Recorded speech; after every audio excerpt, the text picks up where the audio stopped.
Part 2. Amodal Perception and Perceptual Reification. Albert Bichot coined the term amodal perception to describe the perception of the whole of a physical structure when only parts of it are directly visible.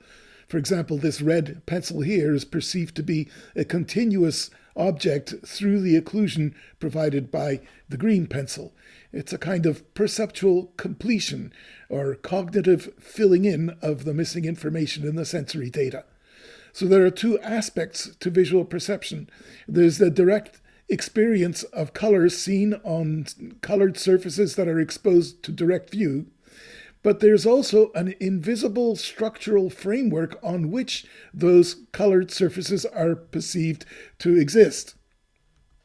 So the modal aspect of experience is the direct sensory experience, whereas amodal perception is the invisible framework on which the modal surfaces appear.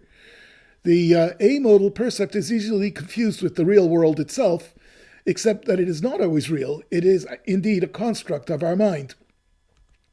Amodal perception is every bit as essential an aspect of visual function as is sensory experience. For example, the information content of the experience of a tomato held before your face is of a round colored surface exposed to your view, but that is not your complete percept. We perceive the tomato as a whole object, as if we could see invisibly into its internal structure. If we have any experience with tomatoes, we can even imagine the arrangement of seeds and fleshy tissues in the tomato, even as we view its front face. So depicted from the side, if this is our viewpoint, the side of the tomato exposed to view appears as a modal surface percept, but the rest of the tomato appears as an invisible amodal volume percept. We see the volume in the tomato. It's kind of like a combined experience of both the modal surface and the amodal experience. Amodal perception is the first stage of cognitive processing, and it is a volumetric image. Vision is a constructive or generative function, as demonstrated here with the Canizza triangle, whereas an illusory triangle is perceived to occlude three dark circles, complete with a percept of the illusory contour with an actual brightness difference across the illusory edge. So the experience contains more explicit spatial information than the sensory stimulus on which it is based. This is an example of the perceptual principle of reification. In fact, the Canizza figure is really a three-dimensional percept composed of modal and amodal components. The modal components are the dark circles with their cutouts.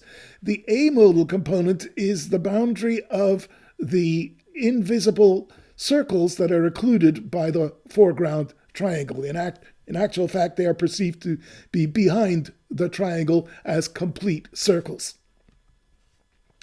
We see also the difference between this modal percept of a box on which every point on every visible surface appears at a certain location in depth, whereas in this amodal wireframe picture, we see empty space. We see also a difference. This is a visual illusion with a modal component introduced by these V features. If you remove the V features, you still see the triangular configuration. You can still draw in the triangle that you perceive amodally, but you don't see the modal color along the illusory contour. Even more impressive examples of spatial reification can be seen in Peter Zay's volumetric worm, which appears as a spiral black worm wrapped around a white cylinder. Here also a similar example, Peter Zay's sea monster, in which these three objects are seen as a continuous single snake that emerges from the water surface at a particular angle indicated by the ellipses of where it intersects the surface.